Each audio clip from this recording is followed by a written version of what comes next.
This Lever Swings Big Doors, Episode 8.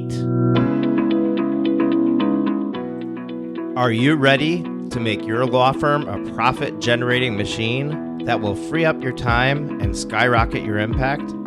With more than 2 decades of business growth experience and having proven that you can be successful while prioritizing your family and your impact, introducing the Profit with Law podcast. I am your host, the creator of the firm differentiator 10x effect, Moshe Amsel. Well, hello and welcome back to another episode of Profit with Law. I just returned from California. I am in a coaching group myself with James Wedmore, host of a podcast called Mind Your Business. And we go for a few times a year for an in-person retreat. And I love going to these events because I spend a couple of days and I get totally re-inspired and reinvigorated to create new content, bring new ideas to the marketplace, stay the course with a promotion I've been running, or reignite something that I kind of fell off of because I wasn't seeing the results that I wanted. So I highly, highly encourage you to participate in some sort of program at some point that will inspire you to keep moving forward in whatever your mission is, whatever is driving you. It's important to remain inspired, and it's also important to connect with like-minded individuals. So the entire group are people that I can truly call friends. And if I have any question regarding my business, regarding a direction I want to take, I know that I have people to bounce that idea off of. I know that I have people to run that by and see what they have to say and take their input and then internalize it and figure out where I want to go from there. So I'm excited. Back in front of the mic today, and I wanted to go back to the drawing board. I wanted to go back to a much more broad episode that covers some of the stages of law firm growth from infancy to maturity. And more importantly, once I outlined those stages, I wanted to talk about some of the levers that you have to amplify your success. And the reason that I wanted to take a bird's eye view approach in this episode is because this is going to lay the groundwork for some of the future episodes to come. And if you can understand this concept and also understand where you're at in the journey, then it'll help you to really hone in on where you should be focusing your efforts and where you should be spending your time. So let me jump right in. When you start your law firm, you go through a series of growth stages. And the best analogy that I have for this is a baby. So a human child, when it's born, has to learn how to do only the most basic of activities. It needs to learn how to breathe, which it does almost instantly after entering the world. And then it needs to learn how to eat. And it needs to learn how to pee and poop. And that's it. And that is the beginning stage. That is the newborn the newborn stage of infancy. And then from there, the baby starts to learn how to see, it starts to learn how to hear, starts to learn how to smell, starts to learn how to interpret all of that input from its environment and to start to make sense of it. Then it needs to learn how to crawl and then to walk, at least learn how to eat solid food and chew. And at each stage, there's very specific lessons that the baby needs to learn in order for it to mature into a toddler, and then from a toddler into a child, from a child into an adolescent, and then into a teenager and ultimately an adult. And even in the adult stage, we're still constantly learning. And our businesses are exactly like that. When you first start your business, if you are trying to learn how to operate $1 million enterprise from day one, it's going to be like entering the world and trying to learn how to be an adult immediately. And without those first steps, without the baby steps, without the lessons that you learn early on, it's almost impossible to succeed by jumping ahead. So it's important to understand where you're at in this journey and what are the lessons that you're supposed to be learning.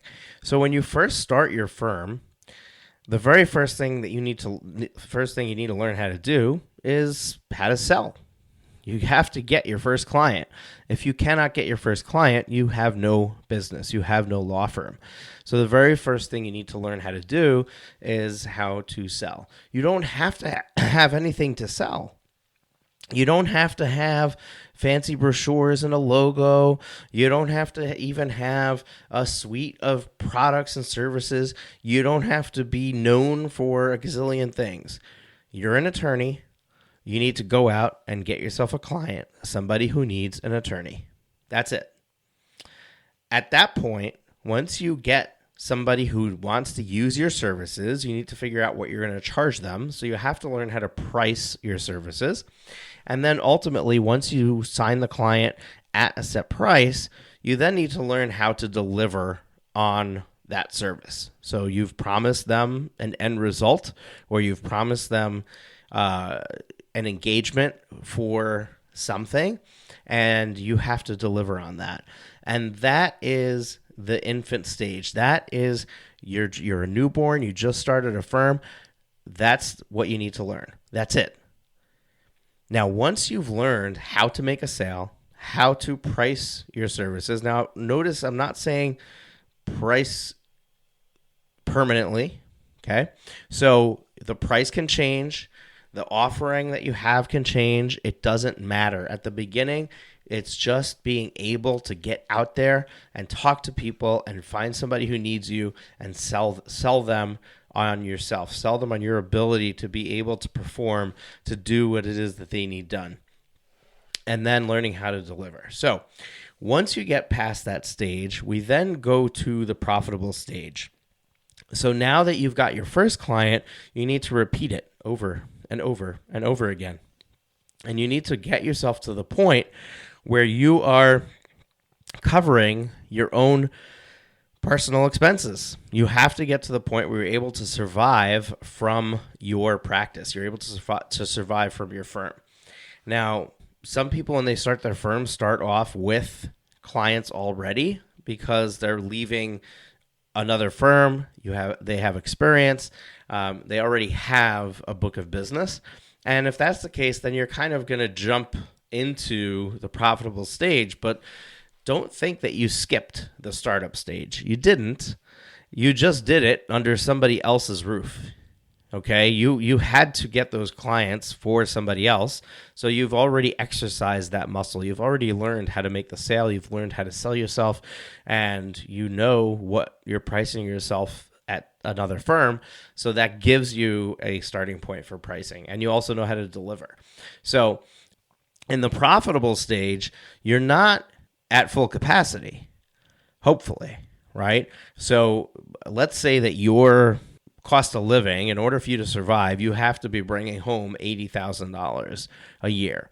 Now, let's say that it takes $160,000 for you to be able to bring home $80,000 in profit after your expenses and after taxes. So to be at the profitable stage, you basically have gotten to the point where you have $160,000 a year of revenue coming into the firm. Now, again, these are numbers that I'm using as an example. It's different for everybody because this is based on your own needs. So somebody who has a family and a spouse that doesn't work and it lives in a high cost area like Northern California, somebody like that would need a much higher threshold, but they also would be able to charge more for their services. So there's give and take there. So in the profitable stage, once you're there in the profitable stage, at this point, you're now learning how to drive repeatable sales. You need to be able to sell over and over again because you have to create all of this revenue. You also need to start learning how to balance workloads. So it's not just the client work. It's now, you now have sales that you're working on, sales and marketing. You're actually fulfilling on your work. So you got the client work, and then you have admin tasks. You have to bill your clients. You might have to replenish retainers. You might have to maintain your books. You might have to pay your taxes. You might have to pay your bills, pay your landlord, you might have to manage your IT infrastructure, which hopefully is small because it's just you, but still, you've got email, you potentially have a website. There's a lot of things that fall on your plate when it's just you. So you have to learn how to balance all of that and be able to still perform and achieve success. You also are going to start to learn and understand what services excite you. This is where you're going to start honing in on a specialty. Now, it could be that you started off knowing what your practice area is. But within every practice area, there are so many smaller, more minute and easily describable specialties that you can get. In this stage, you should start to really see what lights you up, what cases excite you, what types of client excites you. And that should start to drive the direction of where you want to take your law firm. And also, you're going to have to start learning how to manage your cash. Because if you don't, you could be, in this example, you could be at the $160,000 mark, and instead of taking $80,000 home, you could take $20,000 home because you blew the other $60,000. Or you can take $100,000 home and spend it and then realize that you forgot about taxes, and now you've got a $20,000 tax bill that's not paid. So there's a lot of mistakes that can happen at this stage regarding how you treat your cash and what you do with your cash. So this is where you're going to start to learn how to manage that cash. And again, each of these things is going to end up being another episode. We're going to talk about these things. I have a specific system I use to implement cash management, and I'm going to talk about that in another episode. So from the profitable stage, we then go to the full capacity stage. Now, what happens from profitable to full capacity is exactly what it sounds like. You start to get full. You realize that there's only so many hours in the day. We've all got 168 hours in the week, and somehow you, instead of working 40 hours, you're starting to push 60 hours or more, and you're starting to realize that you need help. And this is where you're going to start to learn how to manage your time. You're going to learn how to identify where you need help, and you're going to start to learn how to find talent, interview them, and onboard them onto your team. And finally, you're also going to start seeking a repeatable marketing and sales system or strategy. So what does this mean? Usually, up until this point, during the profitable stage leading up to full capacity, usually your sales are coming from referrals. That's usually how most law firms are built. And referrals can only take you, I shouldn't say they can only take you so far, because I definitely know, as a matter of fact, we had Tyson Mutrix on as a guest. I think it was the last episode, but we'll link that up in the show notes, which you can find at profitwithlaw.com/008. But I'll link that up in there. I think it was episode 7. So we had Tyson on the show, and he basically said that he's got multiple attorneys in his firm. I think he's got a team of 12 now, and he still has most of his business is coming from referrals. So you definitely could continue to build and scale a law firm just on referrals. But this is when you might start to seek another sales system or strategy, or another marketing system or strategy that can be implemented to start to create predictability in your sales process and to make sure that you start to bring in the level of sales that are needed for the scale level, which is what we're going to discuss next. So at full capacity, you've basically saturated your time, and it's time to start expanding. It's time to bring on an assistant, an office manager, a paralegal, whatever makes sense for your practice. It's time to start bringing them on. So that brings us to scale. And scale is a very, very, very broad stage. It's kind of like saying we've reached adulthood. And obviously, we can be in our 20s, and somebody in their 20s has very little experience in life. They're still an adult. But when somebody is in their 30s, they look back at their 20s and they realize how childish they were, how naive they were, how inexperienced they were. And then the 40s and the 50s and the 60s. So it's a long journey through adulthood. That's what scale is like. Scale is a very large span of space. It could go to infinity, but there's definitely, we can define stages after that. But it's basically once you go beyond yourself and you now are scaling the firm, you're scaling it by using other team members to amplify the capacity of the firm. And that is exponential, because up until now, you did everything that you did was just with you, maybe with you and some support staff. Now, when you start to bring on additional associates, additional attorneys to do the work, they can do the bulk of the work that you were doing. And the more of those that you add, the more you've repeated your existence and you've allowed the firm to grow exponentially. So in scale, you're going to start to learn how to manage a team. You're going to learn how to be a leader and how to inspire your team members. And you're going to learn how to create repeatable results. This is not just sales. Remember, we talked about in the full capacity stage, you're going to start looking for a repeatable marketing and sales system strategy. Now you need to start making everything in the firm repeatable. You want to make sure that every client that comes through the firm is going to get the same experience, the same awesome experience. You want to make sure that every team member you hire, every person you bring on is going to get the same experience, is going to hold the torch for your firm at the same height, is going to believe in you the same way. And in order to make all that happen, you need to start implementing systems and processes in the firm, in the business, to make that a reality. So you're going to have to start to learn how to create those repeatable results. So those are the stages, and it might have been a little bit long, but I wanted to bring us to this point, which is to talk about the levers of control over your success. When you're in the startup phase, you only have one lever, and that's your time. You have nothing else at your disposal that will help you amplify your results.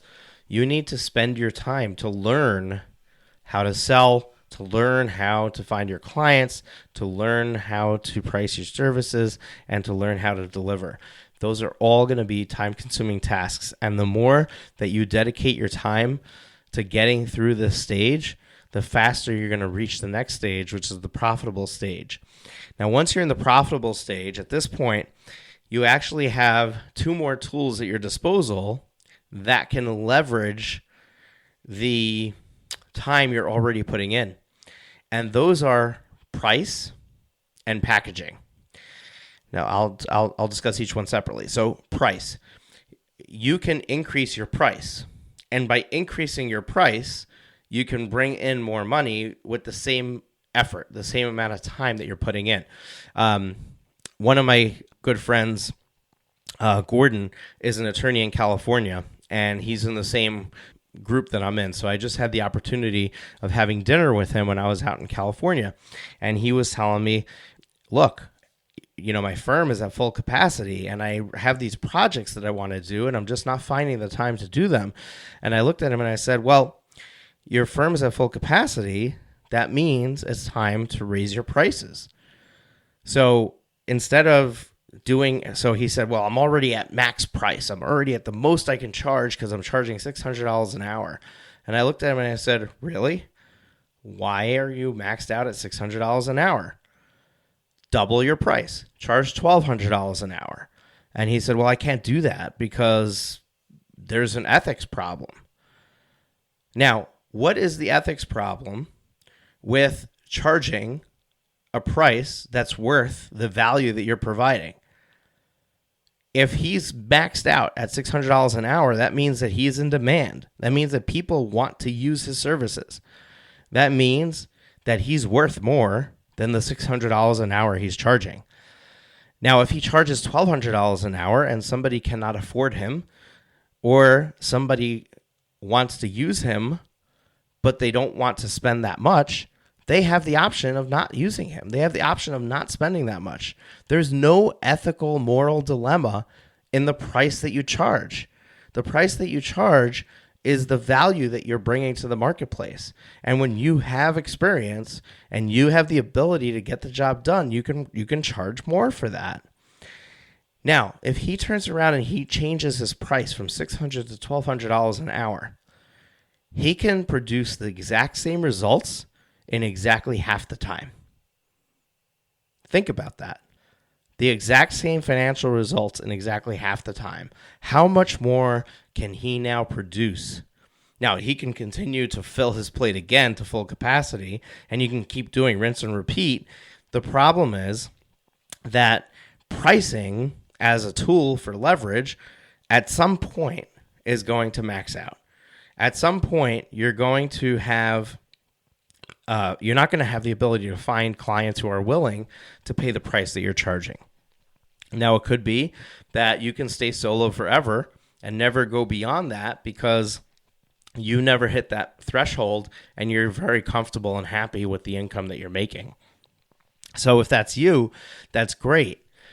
You don't have to go any further. Nobody says that you have to build $1 million firm, or nobody says that $1 million firm has to be a dozen people working for you. It could just be you. It could be you and a paralegal, you and an assistant, you and an office manager. If you figured out a specialty that people are willing to pay for and you can charge more, all the power to you. So again, the leverage of price, it's powerful, but at the same time, it is incremental. It is a very small tool in the whole entire arsenal of what we have at our disposal.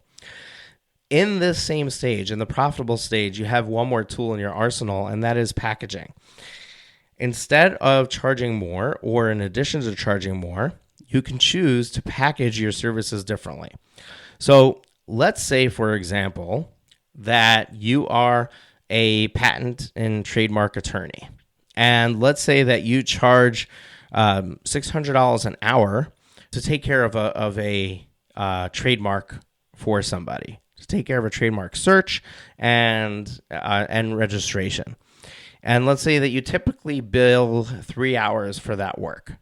So that the client is going to end up paying $1,800 on average for the work that you perform. Now, instead of leaving it open-ended at a per hour rate and charging $600 an hour, what if you turn around and you said, my package price for doing a trademark is $2,500?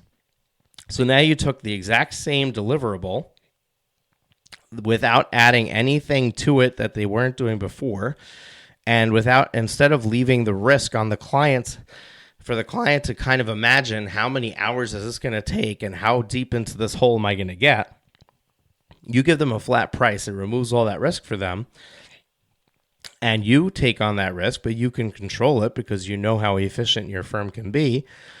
And now you charge a flat price for that service deliverable that you're going to provide. And you can make a lot more revenue per client doing that by packaging that way and not hitting up against numbers per hour that people might balk at. So pricing and packaging are the two levers that you have in the profitable stage of building your practice. Now, at full capacity, you still have pricing and packaging as levers, but you start to add another lever, and that is team creation. So as you start to build your team, as you start to add people to your staff, they are then going to be doing some of the work that you are doing, which is then going to give you capacity to make more sales and handle more clients, which in effect will bring in more money into the firm. But all of these are thinking small. All of these are tiny levers in comparison to the biggest lever of them all. And the biggest lever of them all is in scale. In scale, you have the ability to build a team and to inspire them. And by having the ability to build a team and to inspire them, you can start to create exponential growth, exponential results for yourself. Because all of the things that you can do with the pricing and the packaging levers can be amplified if there's a good team behind it, if there's a solid team behind it. So in the scale stage, team building and inspiration, figuring out how to get the team to deliver stellar results for you, figuring out how to find the right people, how to groom them, figuring out how to get them to hold your torch and to be involved in your mission, figuring out how to inspire them to even newer heights than what they thought they were capable of.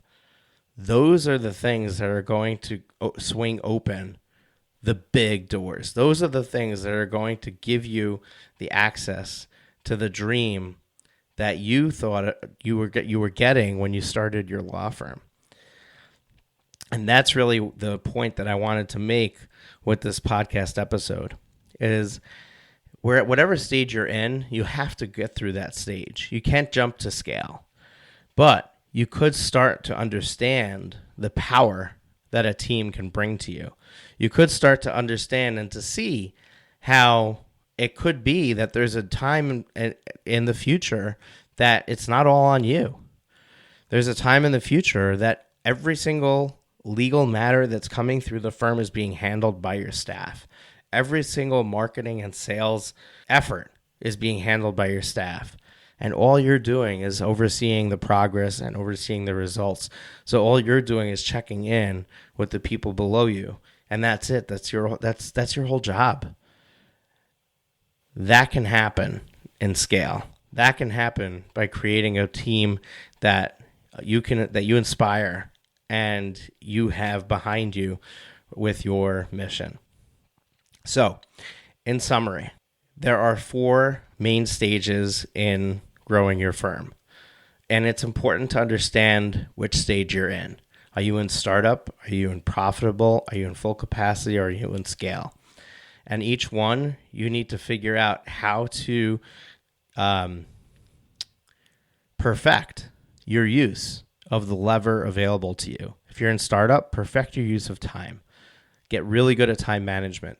Get really good at prioritizing your time. Go back and listen to the episode on your one thing. What's your one thing? Make sure that every day you're tackling that task. Make sure that every day you're tackling the next thing that is going to take you to the next stage, which is the profitable stage. When you're in the profitable stage, start working on your pricing and your packaging. Start to hone in on what lights you up. Start to figure out who the right client is that you're going to work with. And then once you go from profitable into the full capacity stage, now it's time to start thinking about bringing people on. And we're going to have an episode that all about team creation, all about your first hire. When should you hire? How do you hire? We'll talk about that on a future episode. And then finally, in the scale stage, that's where you're going to become a leader. That's where you're going to start to inspire people. And that's where you're going to start to realize and understand that your impact in the world is not just with your clients, but it's with your team as well. So I hope that this episode makes sense to you, and I hope that it inspires you to continue to take action and to start to push yourself to walk through these stages. Back to the analogy with a baby can take a long time to learn how to crawl. A baby can take a long time to learn how to walk, but a baby can also crawl quickly and walk quickly. Some babies walk as early as 8-9 months, and some babies don't walk till they're 2. It's up to you to decide when you're going to learn. When are you going to put your mind to it, and are you going to say, that's it, I am ready to master this step and move on to the next one? It's completely up to you, and you have to make that decision. And with that, I will leave you. Until next time, have a great day. Have you been enjoying the show? We sure hope so. To make sure you never miss an episode, be sure to hit the subscribe button in your podcast player app. Next week, we will be back with more valuable resources and ideas on how to break the mold and take your law firm to the next level.